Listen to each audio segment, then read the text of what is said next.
Me da la impresión que en México estamos atravesando una tormenta que no nos deja ver con claridad el futuro. Muchos son los nubarrones que por momentos incluso no nos dejan ver al de al lado, que quizá pasa por la misma circunstancia. Pero pocas cosas nos han herido tan profundamente en los últimos años como la inseguridad y el crimen organizado. La pérdida de un ser querido debe ser algo devastador. Difícilmente me imagino cómo reponerse de algo así, cómo no cargar con la ira y el dolor cada día. Pero hay quien ha atravesado por esa prueba y logrado transformar ese dolor en una causa, que ha buscado en la justicia personal también cambiar las cosas para todos. Por eso quise encontrarme en esta ocasión con Adrián Levarón. Una mañana tuvo que aceptar no solo que le dispararon a su hija y a sus nietas, sino que las calcinaron. Sí, el crimen organizado. ¿Cómo no hablar con un hombre que entendió que a partir de ese hecho debía hacer algo para cambiar México? Por eso este encuentro con Adrián Levarón, un hombre que desde el desierto y a través de su propio dolor personal y familiar tiene una historia que contarnos. Adrián, muchas gracias por estar hoy con nosotros, mucho gusto en recibirte aquí. Y bueno, ¿cómo van las cosas? Ha sido un camino difícil estos últimos años y yo reconozco mucho en ti a un hombre que ha hecho del dolor personal, del dolor familiar, un vocero del dolor común, comunitario, y ha hecho de esto una causa. ¿Cómo vas? Cuéntanos, ¿cómo han sido estos años? Antes que nada, lleguemos a este momento.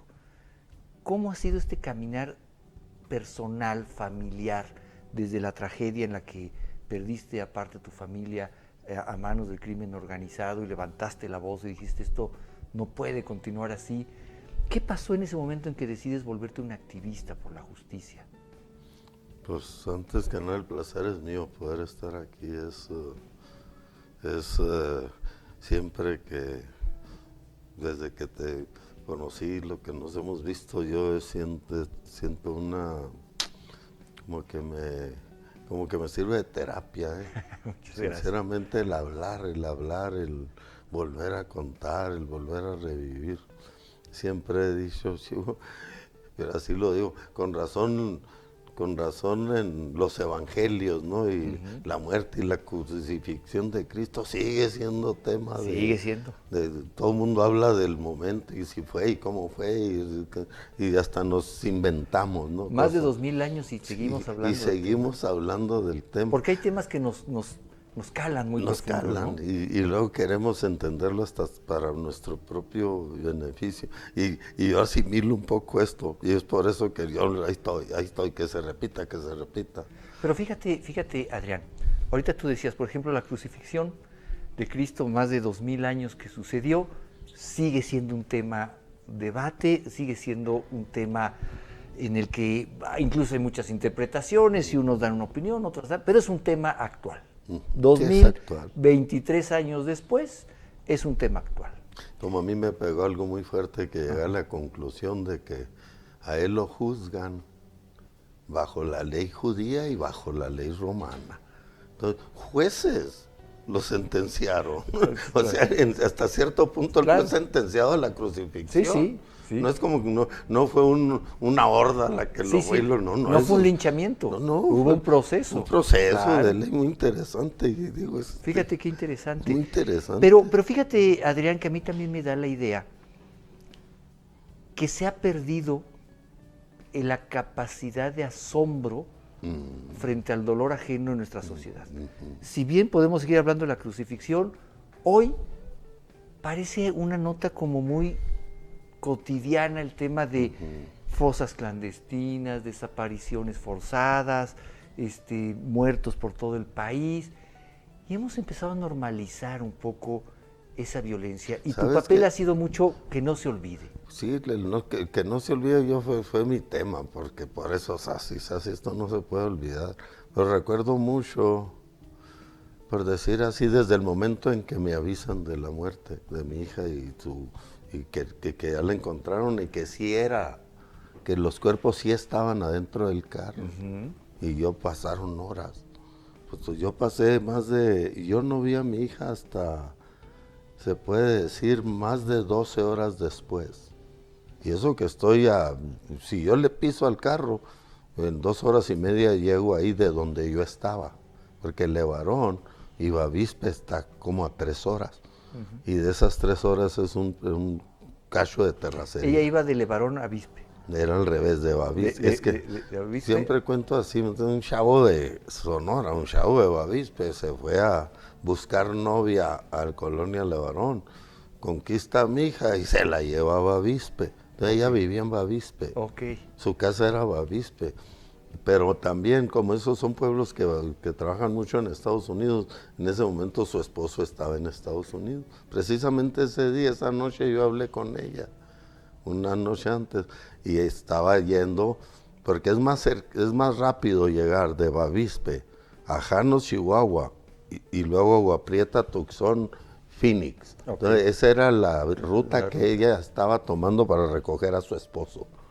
Y por eso es que estaba llevando a 4 de sus 7 hijos, los 2 mayorcitos y los gemelitos.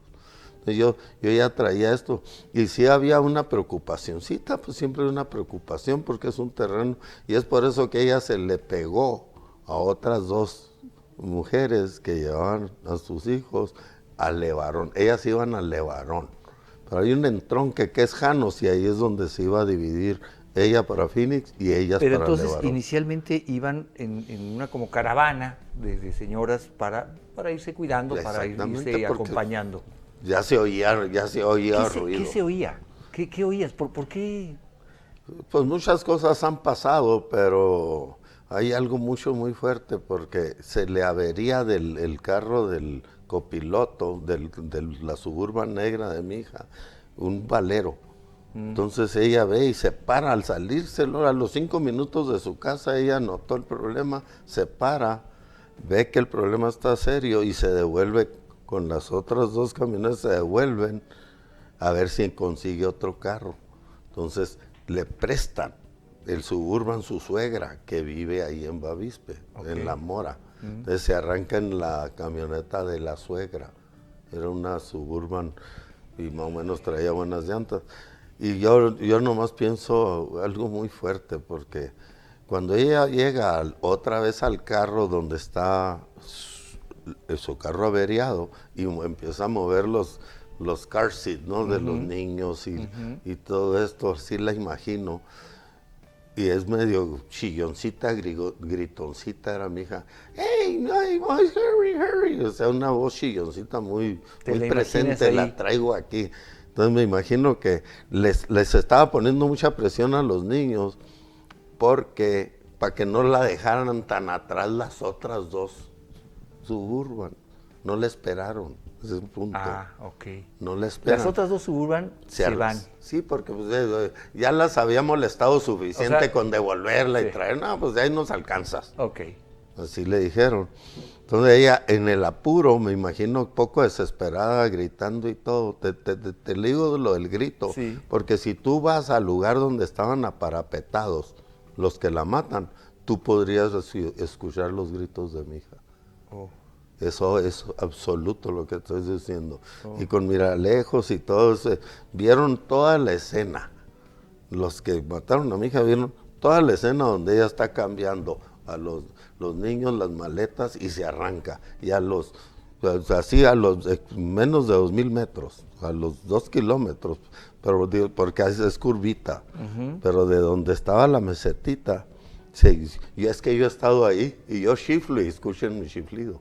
Y más con la voz de tu hija. Y pues así me la imagino, porque era chilloncita. Entonces, como yo revivo todo esto y lo he revivido muchas veces, y es ahí donde pues yo a las 12 horas encuentro a mi hija quemada y empieza una preocupación mucho, porque ahí nunca pasaba nada. Es que tienes que entender que lo que es Bavispe es lo último de la sierra de Sonora, ya pegando a Chihuahua.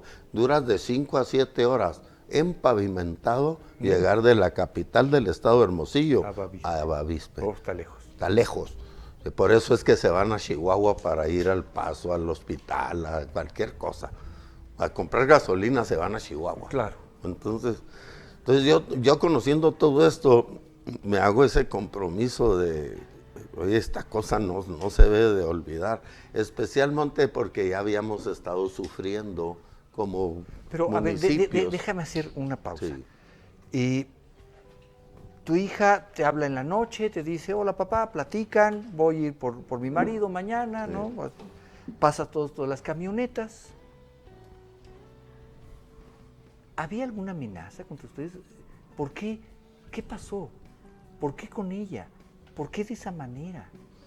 Pues es que es la incógnita. Ahorita podemos sacar muchas teorías del caso y todo lo que tú quieras, pero era contra el que pasara. ¿Era contra el que pasara? Esa es una. Y la otra cosa, ya vivía un tipo de acoso, la presencia de un pueblo, un grupo que le llaman gente nueva, relacionado con la gente de Sinaloa. Pues, esa gente nueva ya tenía mucha presencia. La gente nueva, esa gente a las 7, 8 de la mañana, porque a mi hija la matan como a las 10, 11. Ellos estuvieron en el pueblito donde vive mi hija, que se llama La Mora. Es un pueblo donde hay mucho gabacho. Okay. No son tan levarones ellos son hasta doctrinalmente chocamos un poco, no somos la misma iglesia o religión. Entonces, pero ellos sí tenían sistema satelital. Y ahora las investigaciones actuales que yo he estado ahí presente y escuchando a los jueces y todo, indican que esa noche antes un teléfono que tienen súper identificado llegó hasta la torre de Telcel y la mochan. ¿Saben? Es precisamente el momento en que la mochan y qué teléfono llegó hasta ahí.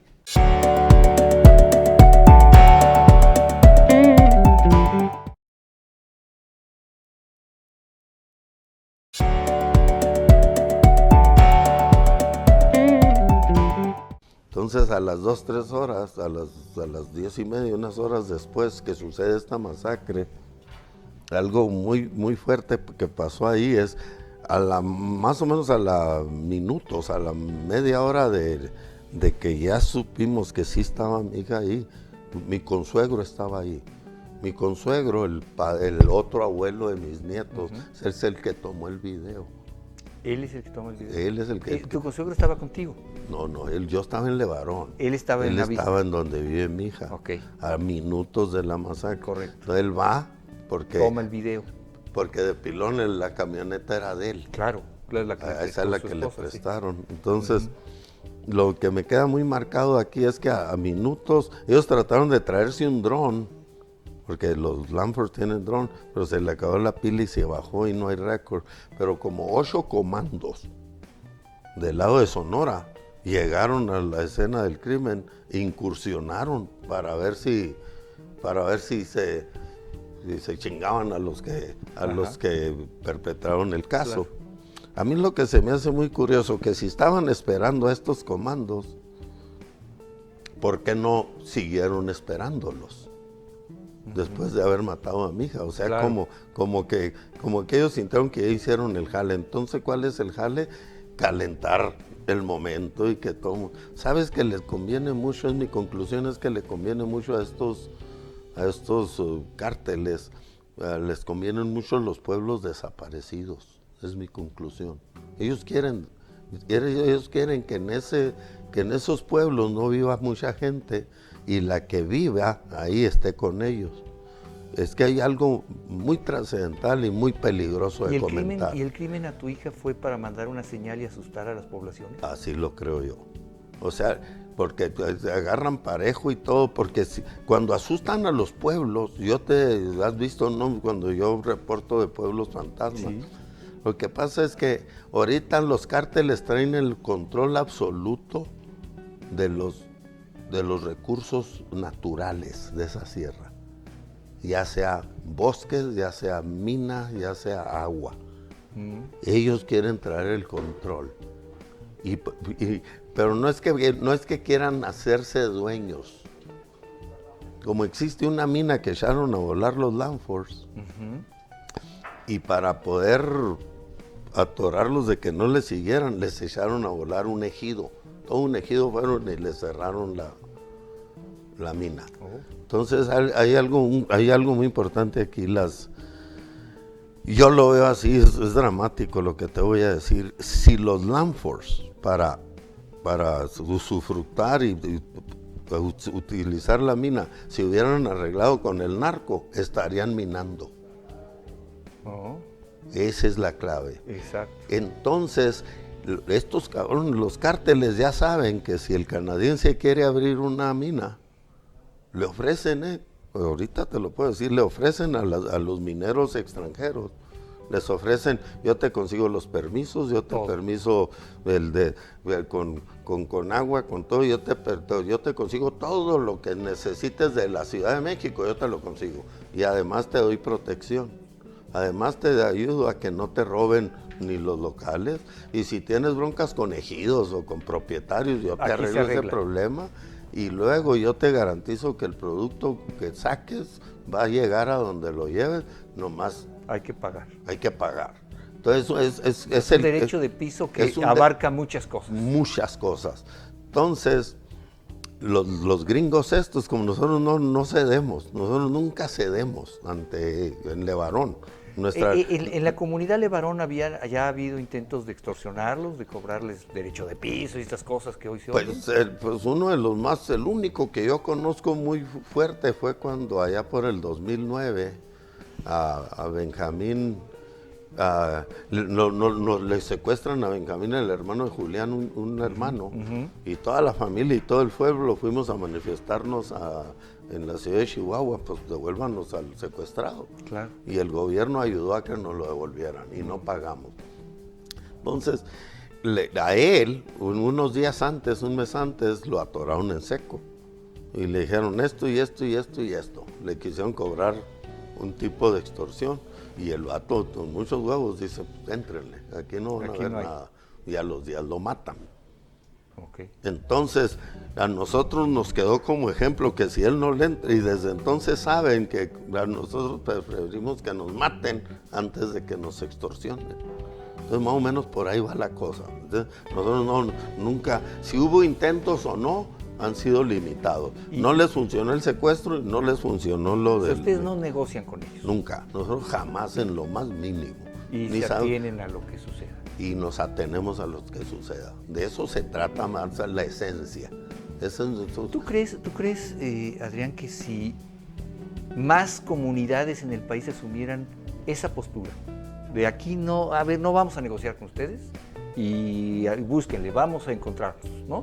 Pero sí. Negociar no. ¿Tú crees que la cosa cambiaría? Pues claro, pero se requiere una formación muy grande, una cultura muy fuerte. Algunos de los problemas principales que en la mayoría de las comunidades, como acabo de venir, yo hace una semana, se llama el Alamillo, en el municipio de Madera. Es un pueblo abandonadísimo, pero te estoy hablando de un pueblo de 5,000 habitantes. ¿Y hoy está abandonado? Totalmente abandonado. Batallas. Ahí yo entré a la escuela el otro día hace 2 semanas y lo he entrado 2 veces. Todavía están los cuadernos en las escuelas, las trompetas, los tambores, los retratos de esas de generaciones. Ahí está, nadie volvió ni por eso. Nadie, yo creo que ha vuelto ni a dejarle flores a sus muertos. Aquí estamos en la capillita donde está la Virgen de Guadalupe, en este estado de abandono, donde está el Alamillo, donde tenían catecismo los niños. Aquí es lo que duele, en el Alamillo.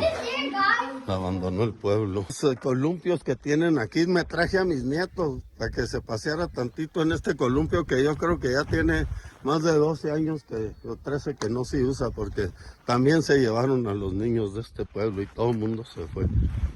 Es una agonía, es agonizante, es triste. Está para enfermarse de ver esta tragedia que vive México. Te los digo en este día de conmemorando a las víctimas del terrorismo. Este pueblo ha sido víctima del terrorismo. Todo un pueblo, familias y familias y familias. Una tristeza. Dios nos bendiga. Entonces, ¿qué pasó? La conclusión nuestra es que, vamos a decir, la mitad del pueblo estaba vamos a decir, obteniendo un beneficio X de los cárteles, pues agarraron parejo. Entonces muchos de los problemas están que si hay 1, 2 o 3 o 10 individuos que tienen nexos y se negocian y todo, y como todo, ¿no? En las películas del Padrino, ¿no? Así es. Cuando hay una traición, pues se dejan venir y agarran parejo. O sea, casi pasa eso. Muchas veces es una psicosis social muy fuerte. Yo siento que pueblos abandonados de alguna manera, en su momento, porque son pueblos pujantes, de alguna manera tuvieron dinero de sangre. O sea, como que la karma lo sigue. O sea, es eso. Entonces es muy difícil convencer a un pueblo que está, o sea, a mí me pasó, le sucedió mucho en el municipio de Janos, que está contiguo a Bavispe, cuando detuvieron a 2 chavos que eran de los informantes y los que les decían cómo estaba la cosa, porque tenemos que entender que es a través de las escuchas, hombre, sí, claro, y de los teléfonos que han logrado edificar los casos la fiscalía. Entonces, estos chavos de inocente no tienen nada, no mataron a mi hija, pero estaban envueltos, claro, en el relajo. Entonces, ahí, cuando los detuvieron, todo el pueblo de Janos cerró las carreteras, y Janos es muy importante porque Janos es un cruce donde se conecta Juárez, Hermosillo, Nogales, todo el noroeste con el noreste. O sea, por ahí tienes que cruzar si vas a Monterrey, a Torreón, a la Ciudad de México, a Juárez, a todas esas regiones. Paso obligatorio. Entonces cierran esas carreteras y se hace un chisme. Claro, y claro, también muchas de las mujeres y familias le entregaron documentos al presidente cuando fue a Bavispe. ¿Recuerdas que fue como 3 veces? Sí, ¿cómo no? Le entregaban documentos que esos chavos son inocentes. Está bien, pues yo qué sé, pero en todo caso no dispararon, pero sí, pero algo tienen que ver. Entonces, claro, lo que te estoy queriendo decir es, está muy difícil que Janos se quite de encima a los malandros, porque parte de las familias, parte de las señoras son parte.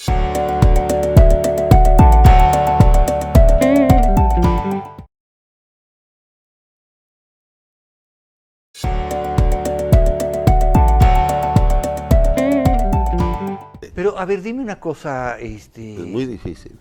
Es que yo escucho esto y recuerdo también información de pueblos abandonados, sí, en Zacatecas, ¿no? Que es una cosa tremenda. Algunos en Tamaulipas también que ha sucedido esto. ¿Y la autoridad? ¿Cómo ha sido? ¿Cómo te recibió la autoridad una vez que tú denunciaste el asesinato de tu hija y de tus nietos? ¿Qué pasó? Porque me da la idea de que no solo no lo atendieron, no solo no fueron empáticos, sino que te volviste una molestia para las autoridades que debían procurar justicia. Pues que en paz descanse el policía que más tuvo que ver con las primeras aprehensiones, el que me hizo entender, Alberto Mancilla Copado. Él murió lo asesinaron el día de la Virgen de Guadalupe del 2021. Ya va a cumplir 2 años ahora. Y él me explicó mucho.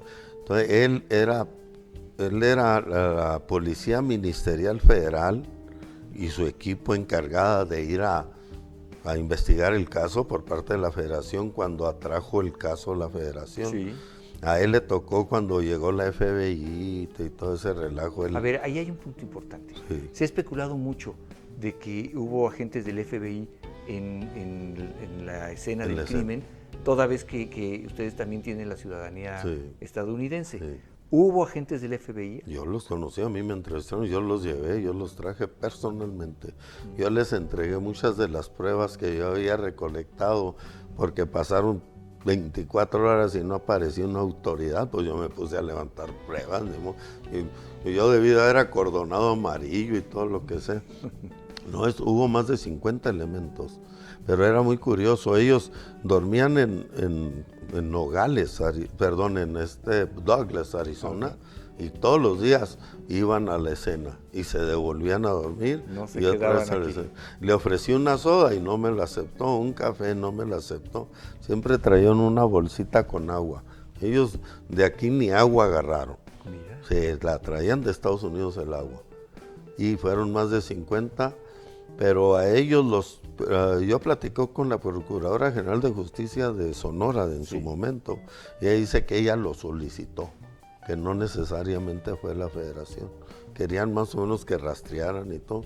Yo les entregué mis teléfonos, están toda la información. Pero toda la información que ellos obtuvieron de esa masacre, se la llevaron a Estados Unidos. Pero ahí tienes tú también unos juicios. No, para no compartirla.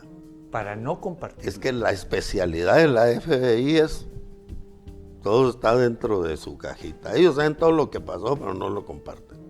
La FBI no sirve para compartir. ¿Y qué caso tiene que vinieron? Si no es para esclarecerlo, solo fue para ellos tener información de cómo estaban las cosas. Pues no se llama diferente.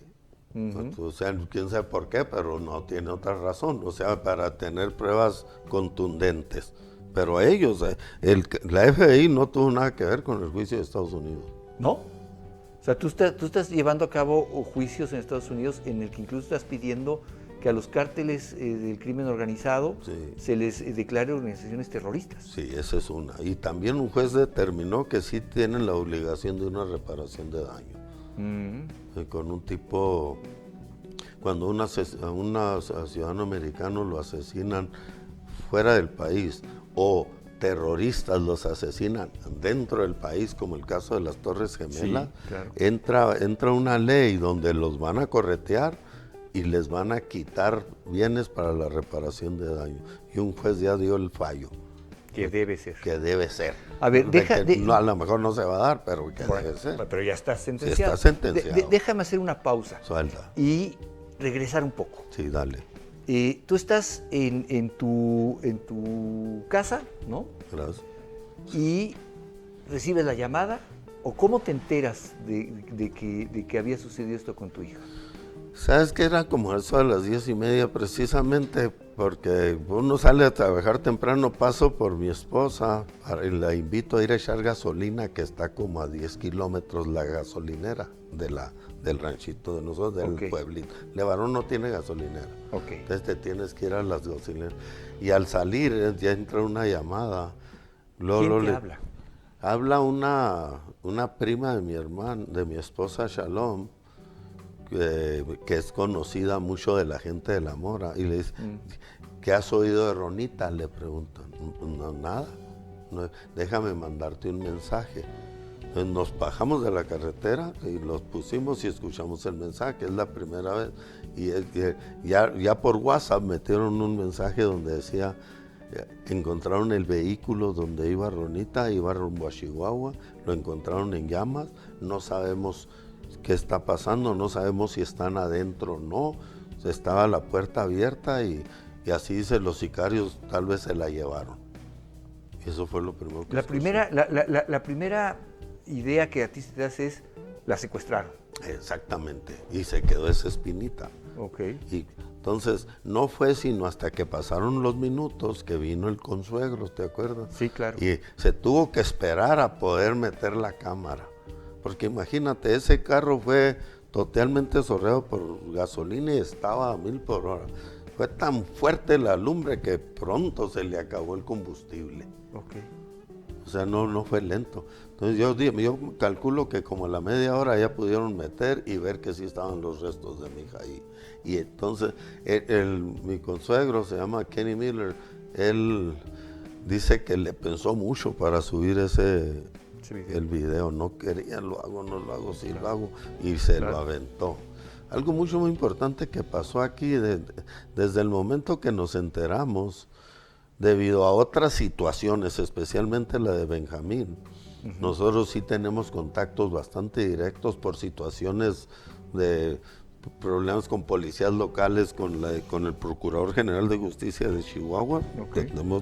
Le hablamos al secretario de Seguridad y Protección Ciudadana del Estado de Chihuahua, es Aparicio y Peniche. Ellos dos recibieron la llamada inmediatamente a las 11 de la mañana Y también tuvimos gente hablando a Sonora, a las autoridades de Sonora, sobre lo que estaba pasando, porque hay que entender que algo muy fuerte, no sabíamos qué había pasado con los otros 2 camionetas. Claro. Y nosotros no nos enteramos hasta las 5:30 de la tarde. Que se habían adelantado. Las que se habían adelantado sin señal y nunca supo. Entonces nosotros empezamos a echar a volar brigadas. Yo cuando me fui a la sierra, yo fui a buscar a los desaparecidos. Ajá. No, porque yo ya sabía que mi hija estaba muerta. Okay. Entonces yo me fui con la intención de a ver en qué ayudo. Y que mi hija muerta se espere un ratito, yo ahorita llego. Y ya sé que está muerta.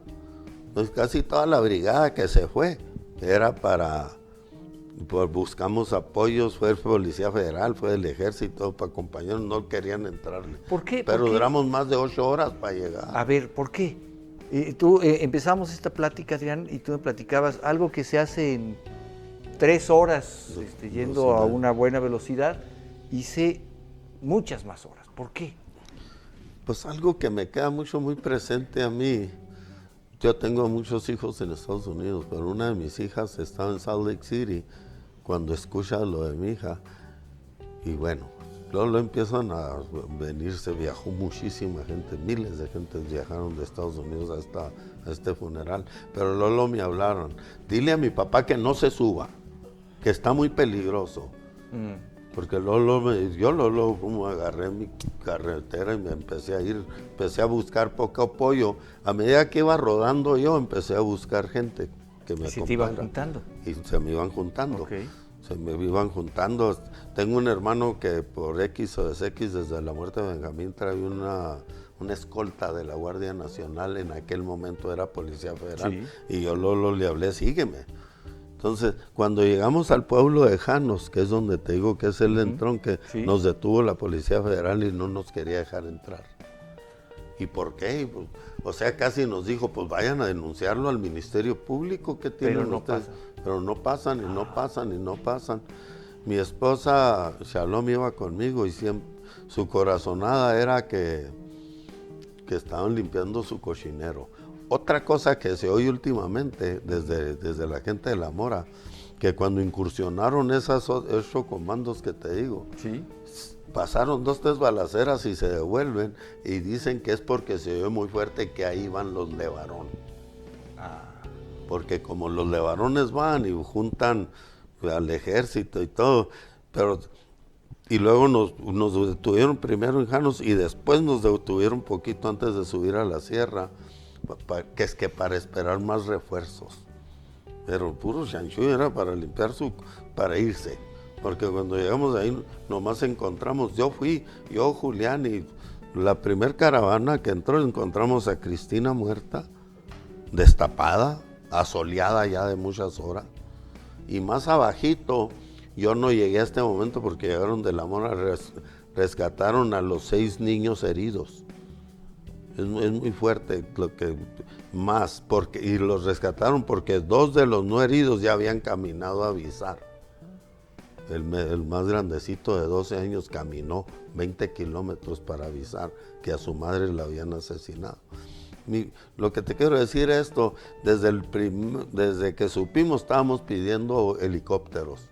Claro. Y se los pedimos a Chihuahua y se los pedimos a Sonora. Sonora sale con que después, cuando hablamos con la gobernadora, dice que Sonora no cuenta con un helicóptero de ambulancia. O sea, no tienen nada, tienen algún. Y al último, el que rescató a los cuerpos ya como a las 2 de la mañana fue Sedena, en un helicóptero, pero ya que los habíamos bajado. Y ellos los llevaron a Agua Prieta para cruzar los Estados Unidos. Pero Sonora no cuenta con un helicóptero de ambulancia.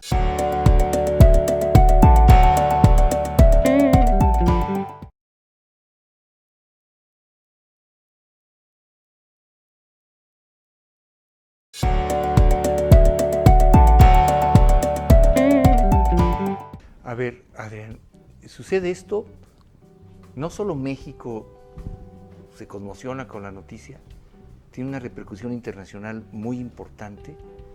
Creo que es la primera vez que en esta administración O sea, hemos venido de hechos de sangre en este país desde hace mucho tiempo. Nos habían prometido que las cosas iban a cambiar muy rápidamente en esta administración y es la primera vez que nos topamos otra vez con la realidad de no, esto sigue igual. Y surge una figura. Adrián Levarón surge, ya se hablaba por supuesto de los Levarón, ya había antecedentes de lo aguerrido que son los Levarón, pero ¿en qué momento tú decides que ya no puedes seguir solo en tu casa, en la comunidad Levarón, sino que tienes que hacer de esto un evento y no callar y recorrer el país y venir a la Ciudad de México y hablar con los medios? ¿En qué momento esto cambia tu vida, no solo en lo personal y en lo afectivo, que está claro, perder a una hija y a los nietos es terrible, pero en qué momento dices, tengo que darle voz a esta injusticia? Poco antes de la masacre de mi hija hubo un incidente, un hijo mío lo arrestan ahí, el comandante de policía del pueblito, y cuando fui por él no me quería dejar verlo, y empecé yo, entonces se arrimaron más miembros de la comunidad, que pues ¿por qué lo arrestaste? Y quién sabe qué, y este señor casi con las pistolas en las manos nos dijo se pueden ir, y en ese momento también le hablamos nosotros a la Fiscalía y le hablamos a la Secretaría de Seguridad Estatal y no podían hacer nada, y me di cuenta, aquí se está tratando de darme cuenta, me di cuenta de que mi municipio Galeana estaba totalmente secuestrado por el crimen organizado, obvio, clarito. Cabrón, cuando me di cuenta yo empecé a dar clases del proceso de la autonomía que tienen los municipios. Ajá. Con respecto a cómo se van a manejar sus asuntos. Ellos dicen cuánto multan y cuánto no multan, es cuestión interna de un municipio. Entonces cuando me di cuenta y el Estado no tiene por qué meterse, es peligrosísimo. Cuando yo me di cuenta que los municipios están tomados, están secuestrados, y empecé a investigar, y luego matan a mi hija y me doy más cuenta y más cuenta. Entonces, a medida que yo conté la situación, más gente pues, no, yo no sabía. Y entonces, oye, yo no sabía. Muchas de las cosas que yo he platicado en los medios, la mayoría me dijo que, pues yo no sabía. Sí. Pues parece que vivimos en un pueblo muy naído. O sea, con falta de malicia, como que así lo siento, no es nomás, yo con mi caminar he encontrado tanta gente muy, le tocó, a ver, que eso me lleva a mí a seguir contándolo, porque con un cabrón que encuentro, oye, yo no sabía eso, y me lo topo todos los días, este problema que yo te digo, de que buscan el piso para las mineras, es algo muy nuevo y muy peligroso, y lo voy a seguir contando. A ver, se nos empieza a acabar el tiempo, Adrián, pero no quiero dejar de concluir que nos digas qué viene. Mira, yo te veo, eres un hombre religioso, eres un hombre no solamente religioso, entiendo, eres además líder religioso en tu comunidad, un hombre de creencias, pero también un hombre de justicia, o quizá como consecuencia de las creencias, un hombre de justicia. Sí, muy principio. ¿Qué sigue? Podemos tener, yo tengo que preguntarte, Adrián, alguien que ha pasado lo que tú has pasado, lo que tu familia ha pasado y que ha decidido no dejarse, levantar la voz, yo tengo que preguntarte como ciudadano común y corriente, ¿podemos tener alguna esperanza los mexicanos de que vamos a ganarle esta batalla al crimen organizado, de que vamos a lograr sacudir a las autoridades en este letargo o complicidad que existe? ¿Podemos tener esperanza de que esto llegue a otro momento, a otro fin? Sí existe la esperanza, pero te tengo que contar mi manera de verlo, ¿me entiendes? Era bien bonito de niños creer en Santo Claus, y que te parecía tu juguetito y todo, y viviste la ilusión de ese Santo Claus, de alguien que te daba. Y yo sí siento muy fuerte que México como pueblo sigue creyendo en Santo Claus, en que este gobierno debe tener la responsabilidad y que debería de, y yo descubro que o nosotros tenemos que desencantarnos de que este sistema, porque es un sistema que me duele mucho, el sistema partidista en México, a mí me duele mucho, porque más nos divide en la... Entonces tenemos que, la única esperanza es que surja de una conciencia ciudadana. Este punto. Me da mucho gusto platicar contigo porque yo es lo único, si yo puedo levantarle la conciencia a un ciudadano a través de esta plática, de que te corresponde el paquete, hombre. Sí, no porque votaste por tal y pusiste la X, ahí está la solución. La bronca sigue siendo tuya y la solución tiene que estar en ti. Y yo no conozco la fórmula, pero una cosa sí sé, que nuestro sistema partidista, vamos a mí que me ofrezcan una senaduría, vamos a decir, por los partidos no le entro porque nos van a hacer garras. Claro. Imagínate qué harían ahorita de Adrián Levarón siendo candidato para algún puesto. Lo dividirían, lo hacían garra. Claro. Entonces yo pienso que necesitamos edificar una fuerza ciudadana, aunque ya está choteado ese concepto. Necesitamos aprender a decirlo diferente. ¿Cómo podemos yo y tú, tomar la responsabilidad de esto? Oye, no les funciona esto, vamos a cambiar este sistemita, hombre. El problema es estructural. Hay una estructura que yo no me convence de lo que es México. Necesitamos buscar la manera de cambiar esa estructura. Porque si me dicen todas las estructuras, yo batallo mucho. Hay un cambio de estructura que necesitamos contemplar, yo y tú. El conocimiento sobre esta cosa está disperso, tú y tú tienen, y también está desigual. Yo sé cosas que tú no sabes, si tú sabes que eso es que yo no sé, pues hay que buscar la solución y hay que buscarla entre todos. Adrián Levarón, te agradezco mucho estos minutos y te pido que más adelante sigamos platicando. Este país da para mucho y me alegra mucho escuchar tu visión y ver tu empuje. Muchas gracias. Gracias a ti, Carlos. Bendiciones. Termino este encuentro con Adrián Levarón y me llevo la imagen de un hombre cálido. Esto a pesar de sus formas a veces rudas, del dolor que lo ha marcado y de la fortaleza que ha encontrado en sus propias convicciones. Me alegro de haberme encontrado con él, pues reconozco en sus palabras un líder comprometido con la justicia. Hasta dónde este camino lo lleve sigue siendo una incógnita, pero me queda claro también que en su lucha está la lucha de miles de mexicanos, de millones que queremos la justicia. Seguiremos en este camino y seguro la vida nos tendrá reservado otro encuentro.